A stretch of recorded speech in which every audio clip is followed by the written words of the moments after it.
I'm the Executive Director of Classical Revolution, RVA, and I want to welcome you to an evening of Exotica and a big welcome to the Happy Lucky Show.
Mike? Yeah. Okay. I don't know. We're the Happy Lucky Combo. We love to frolic. And we welcome to an evening of Exotica. What that means is that's the last piece you'll hear from us in a major key. And we want to thank Lois and Milton Lehman for their donation that made this evening possible. Thank you. We're going to start with what's called an Oriental Foxtrot. There was an Oriental Foxtrot craze in the 1920s and 30s in Europe and the United States. This is one of my favorites. It's by Robert Stoltz, who wrote for the Berlin cabarets in the 1920s and the 30s. It's biblical. It's called Salome. Salome danced for King Herod, and he was so taken by her skill and her beauty that he said, "I'll give you anything that you want." She said, "Please give me the head of John the Baptist." And he did, because he's a ladies' man. What a guy.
Ellen, do you want to introduce the next piece? Ellen, you want to introduce the next piece, the haiku? Okay.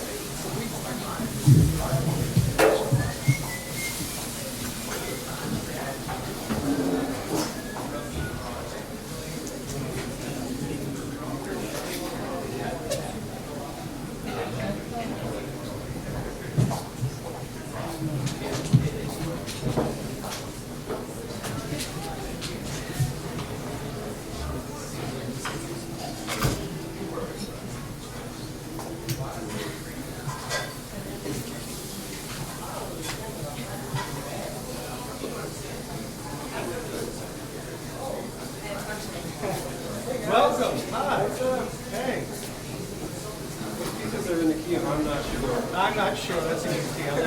No more went up there. We're just in the beaches here.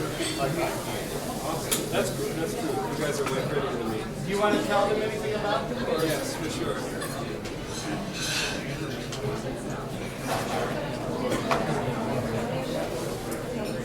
Good evening. My name's Andrew McAvoy. Hey! So I'm going to play, it's sort of an East meets West situation. The inspiration for these next two pieces were two haiku poems by Matsuo Basho. They're meant to evoke sort of the scholarly flavor of the Japanese koto. And both of the poems are sort of about contemplating the stiller aspects of nature, the landscapes. So I'm going to read for you the two poems. And it's very interesting the way that David Robinson, who's a local composer, teaches at VCU.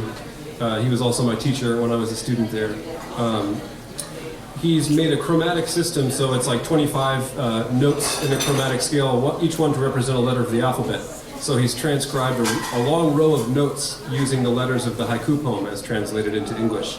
So that's how he draws the structure of the piece, is from this. Yeah, tell me. 25 notes in an octave?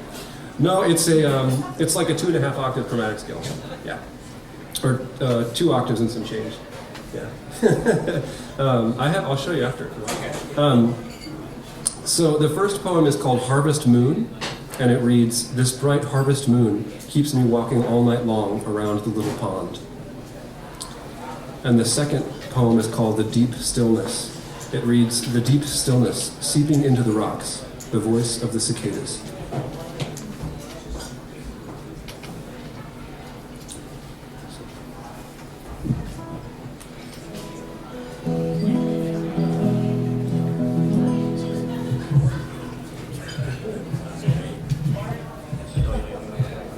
Great job, Dan. You're welcome. Great job.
And we have to follow that. Okay, we're gonna follow that sacred piece with a really profane piece called the Buddha. Now, when Ellen and I first got together, I suggested exotica because there's a history of Orientalism and exoticism in classical music. And then there's the 1940s, 50s, and 60s exotica that happened in popular music in the United States.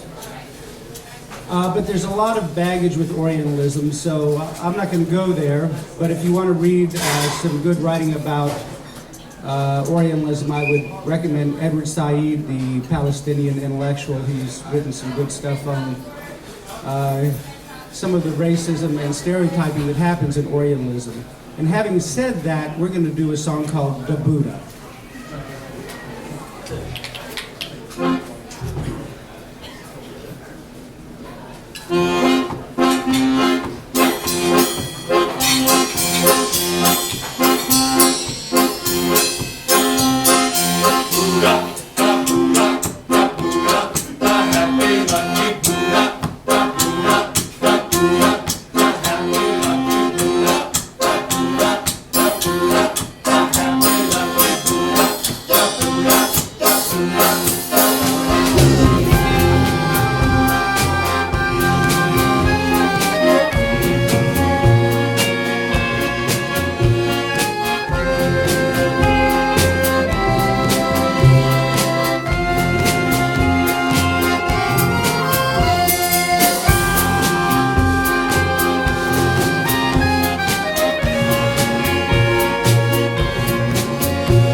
The next song is by Balliceaux. Are we gonna do how are we gonna do it?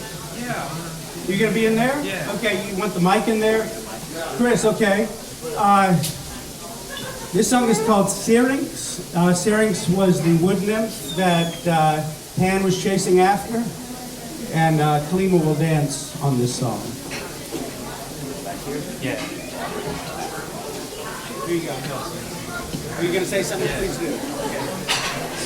So this was written in 1913 and was originally written to be incidental music to be performed off stage for a play. And it was probably first performed as part of a ballet, also off stage. And so we're lucky enough to have a dancer here, so that's what we're going to do. So I'm going to be in this offstage area over here.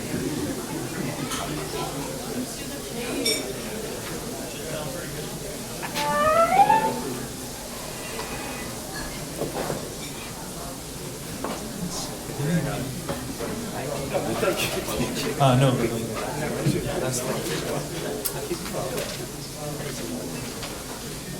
My man.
I love the music, I love the dancing, and I also love the kitchen noises. That's what we were talking about over here.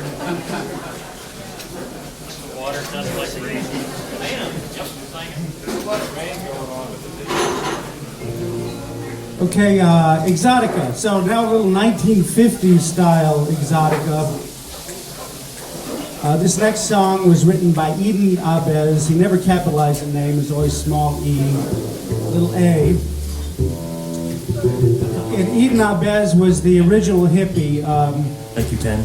There was a movement after World War II, after people had traveled all over the world and people were thinking of themselves as, they knew they were part of a larger world. It was called Exotica. It was the world music of 1940s, 1950s, 1960s. Eden Abez grew his hair long in the 40s, became a vegetarian, rode his bike everywhere.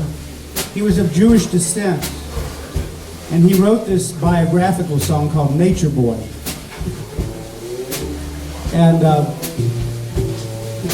what's the singer? I'm having a hard time remembering the singer. Nat King Cole. Nat King Cole. Or you could talk about Tony Randall's version, which is just Which is amazing. amazing, yeah. We've listened to 30 different versions. But Nat King Cole, somehow the song got in front of Nat King Cole, and people were back then were very conscious of who their audiences was. And Nat King Cole, I need something for my Jewish audience. And even though the song is not overtly Jewish, he recognized in the music the soul of Judaism, and he recognized the modes that were being used. Eden Abez is of Jewish descent. So he bought the song, I think for $40,000, which was a lot back then. And he premiered the song on the Nat King Cole show, and Eden Abez rode out on his bicycle and got in the lotus position, read a poem, and then Nat King Cole sang this song. There was a boy,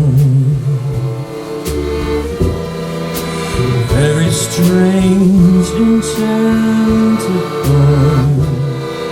They say he wandered very far over land and sea.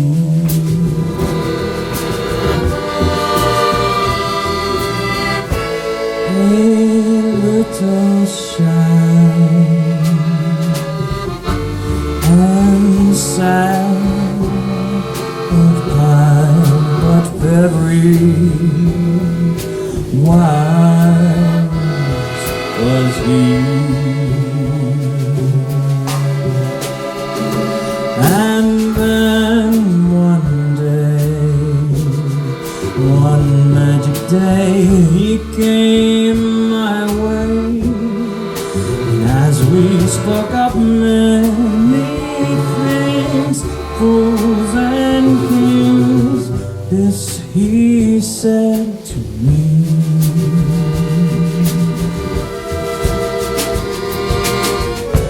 the greatest thing you'll ever learn is just to love and be loved in return.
magic day, he came my way. And as we spoke of many things, fools and kings, this he said to me.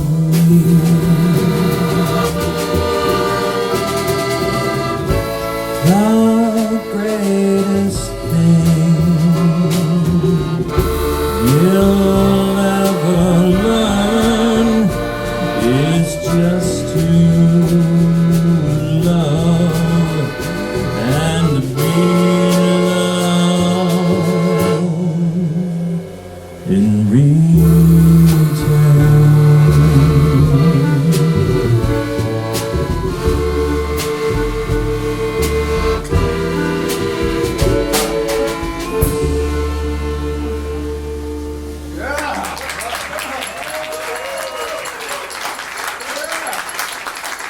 Stephen Williams, our nature boy.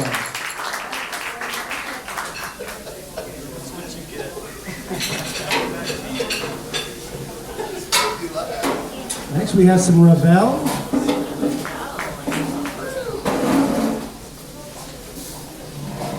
I was asking Alan why this was included. It's because this was after Ravel had been listening to gamelan music. He was inspired to write this piece. Yeah, I can talk. You want to talk? You want to talk? Yeah. Talk, please. Yeah, so Ravel first heard the gamelan in 1889 at the Paris World's Fair, and it really left an impression on him. And he wrote this string quartet over 10 years later, but you can still hear that influence on the second movement, which we're playing for you tonight. And you can hear the influence not just in the percussive quality of plucking the strings, but also just in the scale that Ravel chose. He uses the Aeolian mode, which is just natural minor, but that still sounded really exotic to our Western ears. It used to be that people knew this piece from the Royal Tenenbaums. In the last few years, I've noticed when people hear it, they're like, "Oh yeah, Ancestry.com." But yeah, in those two examples, though, you don't get to hear the really beautiful middle section, which is actually not really exotica. It's like a beautiful dream sequence. I just want to introduce the group really quick. This is Teresa Gold on violin, Kimberly Ryan on viola, and Dana McComb on cello.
and we have to follow that.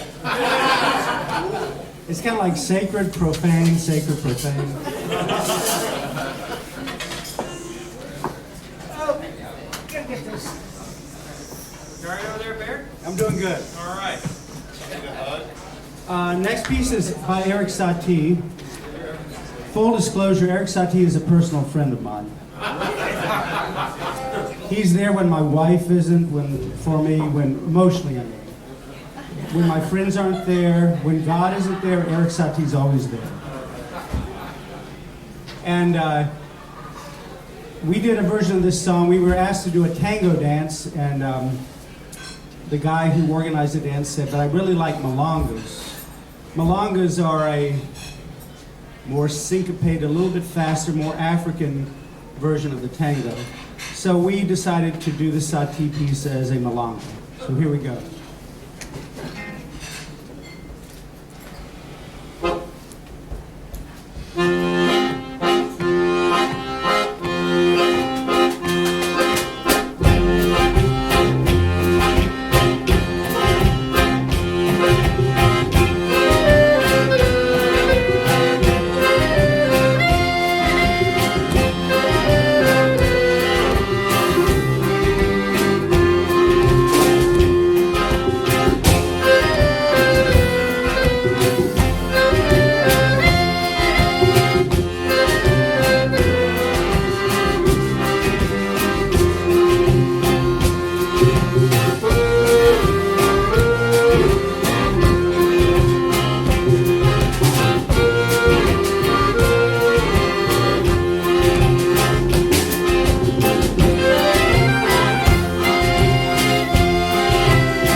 When I was looking for classical pieces to do on this show, to my dismay, I realized that most of the really great examples of Orientalism, exoticism, and classical music is big orchestral works like Scheherazade, the Bacchanal from Samson and Delilah.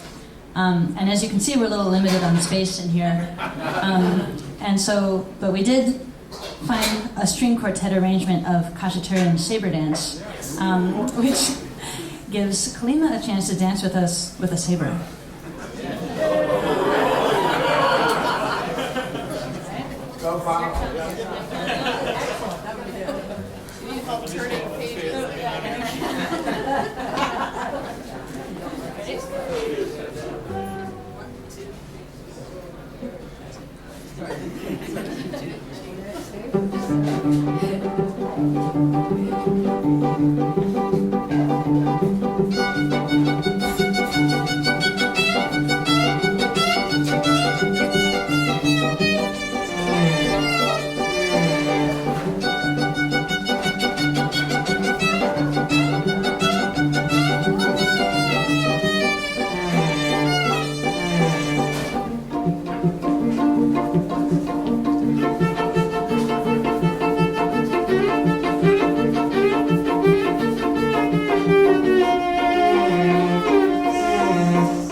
We've been waiting to do that a really long time. Okay, you do the rest of it, right? Got it? Just need to get my slap and stick ready. Okay, Ellen said, should we take a break while we set up? And I said, no, we'll do the ancient chair dance song. So here it is, while they set up for their larger group.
So that was the chair dance song. They were supposed to set up, but the classical people are much too polite to set up while we're playing. So we're going to give them a couple of minutes to set up, because I don't think we want them setting up while Lama Bada's happening. That's, yeah, we're playing Lama Bada. Okay. So we're going to give you a couple of minutes to set up.